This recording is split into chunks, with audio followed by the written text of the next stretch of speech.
ঈশ্বরকে কিন্তু ডাইরেক্ট কোনো মানুষ পায় না। আত্মার সাথে পরমাত্মার যে সংযোগ, এটাই কিন্তু গুরু করায়। ফার্স্ট 15 ডেজ আমি ঠাকুরকে এমন ভাবে ফিল করেছিলাম, দীক্ষার পরে আমি অন্য জগতে ছিলাম। পবিত্রতা আমি ধরে রাখতে পারিনি, এটা আমার সাংসারিক এফেক্ট। যতক্ষণ ধরে রাখতে পারবেন ততক্ষণই আপনার সবকিছু একেবারে পারফেক্ট। মানুষের জীবন বদলায় যদি সে চায়, যদি সে সেই জায়গাটা ধরে রাখে। দর্শক বন্ধুরা, আজকের ভিডিও হচ্ছে আমার অভিজ্ঞতার মাধ্যমে দীক্ষাদান করলে কি মানুষের জীবনের কিছু পরিবর্তন আসে, বা কেন মানুষ এই দীক্ষা নেয়, এবং দীক্ষার মাহাত্ম্যটা কি, দীক্ষার ব্যাপারটাকে নিয়ে আমি আলোচনার মাধ্যমে আপনাদের জানাবো। এই ভিডিওটি অবশ্যই কিন্তু যা আমি দেখেছি, যা আমি শিখেছি তার উপরই ভিডিওটা তৈরি করছি, রিসার্চ করে ভিডিওটি বানাচ্ছি না। সুতরাং যদি কিছু দোষ ভুল হয়ে থাকে ক্ষমা করবেন। তো দর্শক বন্ধুরা, আমি দীক্ষার ব্যাপারগুলোতে এলাম কি করে? তো দর্শক বন্ধু, দেখুন, ছোটবেলা থেকে ঈশ্বরের যেরকম ধার্মিক ব্যাপারগুলো থাকে, বাপ মারা প্রত্যেক ছেলে মেয়েদের শেখায়, সেভাবে আস্তে আস্তে এগোতে থাকে। আমিও এগিয়েছিলাম। এই যে দীক্ষার ব্যাপারটা, সেটা হচ্ছে ধার্মিকতারই আরেকটা পার্ট, যে জায়গায় মানুষ এলে মানুষ অন্য একটা দিক খোলে, অন্য একটা পথ খোলে। যদি একটু ডিটেলসে বলি, আপনি এতদিন সৃষ্টিকর্তাকে খুঁজছিলেন বা ঈশ্বরের যে খোঁজে ছিলেন, ধার্মিক যেহেতু আপনি ছোটবেলা থেকে পূজা পাঠ এই সমস্তের মধ্যে চলেছেন, না জানা খোঁজা, অর্থাৎ জানেন না ব্যাপারটাকে, একটু অনুধাবন করেছেন এবং গোটা চারিদিকময় খুঁজে বেড়াচ্ছেন এবং পাচ্ছেন না, বা পেলেও ঠিক ছুতে পারছেন না যাকে বলে। এই যে দীক্ষা, এই ব্যাপারটা যে আপনি ঈশ্বরের সাথে সংযোগের মাধ্যমটা হচ্ছে গুরু। গুরু পথ দেখায়, আমরা কথায় বলি। তো সেই গুরুর পথ দেখানোর রাস্তাটাই হচ্ছে দীক্ষাদান। আপনি এতক্ষণ চারিদিক ছুটছিলেন, কোথায় ঈশ্বর আছে আপনি খুঁজে বেড়াচ্ছেন, আপনার মাথা কাজ করছে না, পথ জানেন না। গুরু কিন্তু সেই পথটা আপনাকে দেখিয়ে দেয়। অর্থাৎ এখানে বলা যায় যে জীবনের যে দিক উন্মোচিত হচ্ছে, সেই যে উন্মোচিত পথ, যে আলোর দিকে আপনি অনুধাবন করতে চাইছেন, তার সঠিক রাস্তাটা কম বিপদ ভাবে আপনি যেতে পারেন সেই পথে। সেটা হচ্ছে গুরুর এই দীক্ষা বা পথ। আমি যদি গুছিয়ে না বলতে পারি আমার ক্ষমা করবেন। এরকম বিষয়ে কথাবার্তা আমি আগে কখনো খুব একটা ভিডিও বানাইনি, একটু ম্যানেজ করে নেবেন। দর্শক বন্ধুরা, ঈশ্বরকে কিন্তু ডাইরেক্ট কোনো মানুষ পায় না। আপনি যখন ঈশ্বরের কাছে পৌঁছতে চাইছেন এবং ঈশ্বরের একদম নিকট পৌঁছতে হলে আপনাকে কিন্তু এই দীক্ষার বা গুরুর সন্ধানে আসতে হবে। অর্থাৎ যে বললাম, ঈশ্বর আর সাধারণ দেহগত মানুষ, মানুষের দেহ হয়, শরীর হয়, এবং আত্মার সাথে পরমাত্মার যে সংযোগ, এটাই কিন্তু গুরু করায়। দীক্ষার মাধ্যমে আপনার মন শুদ্ধ হবে, দেহ শুদ্ধ হয়ে আপনি সেই ঈশ্বরের একদম সন্নিকটে পৌঁছতে পারবেন। এটা হচ্ছে দীক্ষার ব্যাপার স্যাপার। তবে এখানে একটা কথা মনে রাখবেন, যে দীক্ষা না নিলে সেই ব্যক্তি খারাপ না, ভালো খারাপ বিচার করার দায়িত্ব ঈশ্বরের। তিনি গেলে পৃথিবীতে পাঠিয়েছেন কেন? পৃথিবীতে পাঠিয়েছেন এই যে মায়ার ঘোরের মধ্যে মানুষ রয়েছে, মানুষকে সঠিক পথটা বার করে তার জীবনটাকে সঠিকভাবে বেছে নিতে হবে। এবং দীক্ষার মাধ্যমে এটা প্রস্ফুটিত হয় মানুষের সামনে। মানুষ বুঝতে পারে যে আমি কি, নিজের চেনার যে জায়গাটা, সেটাই হচ্ছে এই আধ্যাত্মিক জায়গা, এই দীক্ষার জায়গা। এবার আমি বলবো যে আমি দীক্ষা কোথায় নিয়েছিলাম। দেখতে পাচ্ছেন ঠাকুর শ্রী মা স্বামীজি, উনি গুরুদেব।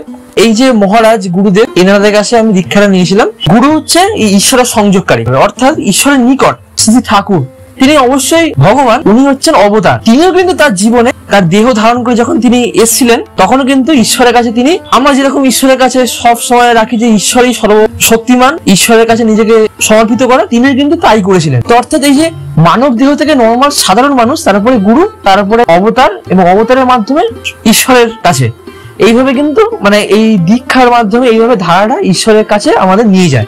আমি আবারও বলছি, আমি যদি কোনো কথা ভুল বলে থাকি বা গুছিয়ে না বলতে পারি ক্ষমা করবো। এই যে ঠাকুর শ্রীমা স্বামীজি, এইটা কি, কোন ধর্ম? দর্শক বন্ধুরা, এটা কোনো ধর্ম না, এটা একটা শাস্ত্র বা নীতি। রামকৃষ্ণ মঠ বা মিশন, বিবেকানন্দ স্বামীজি সর্বধর্ম সমন্বয়, যেটা গোটা বিশ্বে ছড়িয়ে দিয়েছিলেন। এটা কিন্তু কোনো পার্টিকুলার ধর্ম নয়, শিক্ষা। একটা সমাজ যেটা মানুষের মধ্যে বিভিন্ন বিভেদ, বিভিন্ন জাতি কলঙ্ক, ধর্মের কলঙ্ক মুছিয়ে দিয়েছিলেন, মানুষের মধ্যে ভেদাভেদ মুছিয়ে দিয়েছিলেন। এই যে রামকৃষ্ণ ভাবধারার মধ্যে আমার যে জিনিসটা বেশি ভালো লাগে, কোনো মানুষের ভেদাভেদ নেই, মানুষ ফ্রিলি মানুষের সাথে মিশতে পারে। এখানে কোনো বাধার সৃষ্টি নেই যে আপনি একটা মানুষের সাথে মিশতে গেলে জাতপাত দেখতে হয় না, বা কোনো ধর্মের কোনো বিভেদ নেই, পাঁচিল নেই। একেবারে সত্যিকারের মানুষের মতো মানুষ হয়ে আপনি ফ্রিলি মানুষের সাথে মিশতে পারেন, এবং ঈশ্বরের প্রতি অনুরাগ আপনার থাকবে, মানুষের প্রতি ভক্তি, ভালোবাসা, প্রেম থাকবে। সেইভাবেই তিনি তার জীবন কাহিনীতে রয়েছে, তার যে ধারা, শিক্ষার ব্যবস্থা, সেরকম ভাবেই চলে এসেছে বেলুড় মঠ, রামকৃষ্ণ মঠ ও মিশনের মাধ্যমে। যে আমি কিভাবে এলাম, তো আমার মা রামকৃষ্ণ মঠ ও মিশনের এই যে ভাবধারা, এটা ছোটবেলা থেকে শিক্ষা পেয়েছেন, এবং তার ইচ্ছে ছিল একটা সময় দীক্ষা নেবার, তিনি নিয়েছিলেন, এবং তিনি আমাকে আস্তে আস্তে এই শিক্ষা ভাবধারার সাথে যোগাযোগ করিয়ে দেন। আমরা জানি যে গুরু সচ্চিদানন্দ, আপনার বাড়ির যে পিতা মাতা তিনিও কিন্তু গুরুরই মতো, বা গুরুই তাকেও গুরু বলা যায় পিতা মাতাকে। তো তারা কিন্তু সঠিক রাস্তাটাই দেখায়। এইভাবে আমি এসেছিলাম এবং আমার জীবনে আমি স্কুল লাইফে যেমন প্রত্যেকটা ছেলে মেয়ে যায়, খারাপ বন্ধু ভালো বন্ধু নানা রকম মিশে ভালো খারাপ মিলিয়ে চলে, আমার কিন্তু একটা সময় আধ্যাত্মিকতার প্রয়োজন ছিল, বা বলা যায় যে জীবনের আসল দিক বা নিজেকে চেনা জানা, জীবনের শুরু থেকে শেষ পর্যন্ত হাঁটতে হবে। সেইভাবে ঠাকুরের কাছে আসি এবং গালাগালি, বন্ধু বান্ধব, বিভিন্ন রকম খারাপ জায়গা থেকে এই যে ঈশ্বরকে ধরে রাখা। ঠাকুর বলতেন যে সবসময় সংসার করতে গেলে ঈশ্বরকে ধরে থাকবি, খুঁটি ধরে থাকবি, খুঁটি ধরে ঘুরলে সে আর ছিটকে পড়বে না। তো সেইভাবে কিন্তু আমি ঠাকুরকে ধরি। 2020 সালে করোনার সময় ঠাকুরের খুব আমি বিভিন্ন রকম বইপত্র পড়ি, সিরিয়াল সিনেমা ঠাকুরের দেখি, জানি, আরো ইনভলভ হই। করোনার সময় লকডাউনের সময় বাড়িতে ছিলাম। তারপরে আস্তে আস্তে আমি 2022 সালে দীক্ষা নিই এবং ঠাকুরের প্রতি অনুগত হই এবং নিজে দীক্ষা নিয়ে যা যা জিনিসপত্র মানতে হয়, দীক্ষার পরে যারা জিনিসপত্র আছে ওটা কিন্তু আপনাকে শুধুমাত্র গুরুই বলবে, আমি বলতে পারবো না, বলা বারণ নিষিদ্ধ। কিভাবে কি চলতে হয় করতে হয় সেটা আপনি জেনে যাবেন দীক্ষা নেওয়ার সময়। তো দর্শক বন্ধুরা, এইভাবে কিন্তু আমি ঠাকুরের সান্নিধ্যে আসি। এবার বলি যে সত্যি কি কি ফিলিং হয়, ফিলিংটা আমি আপনাদের তুলে ধরতে পারি। ফার্স্ট 15 ডেজ আমি ঠাকুরকে এমন ভাবে ফিল করেছিলাম দীক্ষার পরে, বলে বোঝাতে পারবো না। যে দীক্ষার নেওয়ার দিন সকালবেলা যেতে হয়েছিল, সেই দিন থেকে 15 ডেজ আমি অন্য জগতে ছিলাম। আমি এটার কোনো ভাষা আমি বলতে পারবো না যে সত্যি মানুষ কি লেভেলে চলে যেতে পারে যদি সে চায়, এবং সেই ধারা, সেই ভাব যাকে বলে। তো সাংসারিক জীবনে কিন্তু আপনি যার মধ্যে রয়েছেন, বা আমি যার মধ্যে এখনো স্টিল রয়েছি, যদি এই ভাবটাকে ধরে রাখতে পারেন আপনার অনেক ভালো কিছু হবে। এবং যে মহলটা তৈরি হয়, যে পরিবেশটা তৈরি হয়, সেই পরিবেশটি কিন্তু আসল। আপনি মঠে গিয়ে যে পরিবেশ পাবেন, বাড়ির মধ্যে সেই পরিবেশটা পাবেন না। সেই পরিবেশটা তৈরি করতে গেলে আপনাকে অনেক কাঠখড় পোড়াতে হবে। জীবনের একটা সাধনাই হচ্ছে সংসার, এবং সংসারে যদি আপনি ঈশ্বরকে আনতে চান, বা আধ্যাত্মিক যে সন্ন্যাসীরা যেভাবে জীবনটা চালায় সেটা যদি আপনি সংসার জীবনে আনতে চান, ঠাকুর যেভাবে ছিলেন, শ্রীমা যেভাবে ছিলেন, সেটা কিন্তু একটা সত্যি জীবনের পরীক্ষা। এবং সেটা সত্যি যদি আনতে পারেন জীবনে, আপনি তখনই জয়ী। এবং আমি এটুকুনি লজ্জিত ভাবে বলছি যে আমি এখন দীক্ষা নেওয়ার পরে আমার পবিত্রতা আসে, সেই পবিত্রতাটা আমি ধরে রাখতে পারিনি। এটা আমার সাংসারিক এফেক্ট একটা। আমি আবার জড়িয়ে যাই ঠাকুরের কাছে, যখন আসি তখন আবার সেই ভেতরে চলে যাই পবিত্রতার অন্তরে। এটা প্রত্যেক মানুষেরই হয়। আপনি যখন আধ্যাত্মিক জায়গায় যাবেন, আপনি যে ধর্মেরই মানুষ হন, ধর্মীয় ব্যাপারগুলো যখনই আপনি ইনভলভ হবেন তখন শান্তি। আবার যখন বাইরে আসবেন দেখবেন ধর্মকে নিয়ে রীতিমতো ব্যবসা হচ্ছে, ঈশ্বর তাকে নিয়ে ব্যবসা হচ্ছে। তো আমার মূল কথা হচ্ছে ঠাকুরেরই কথা, যতক্ষণ আপনি ঈশ্বরকে ধরে আসেন ততক্ষণ আপনি বেশ আছেন।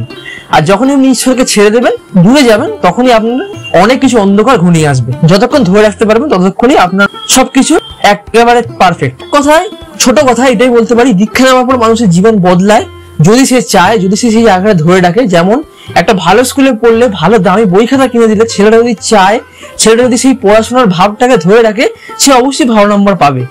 ঠিক তেমনই সে যদি না চায়, বা সে যদি সেই পড়াশোনার ভাবটা থেকে, জগৎ থেকে বেরিয়ে আসে, সেই নোংরামির মধ্যে পড়ে থাকে, তার কিন্তু ভেতরে সেই সত্তাটা থাকবে না, কমে যায়। সে তার প্র্যাকটিস, তার যে ধারা, তার পরিবেশ, তার শিখন, তার উপরে কিন্তু সে গড়ে উঠবে সে ছেলেটা কিরকম হবে।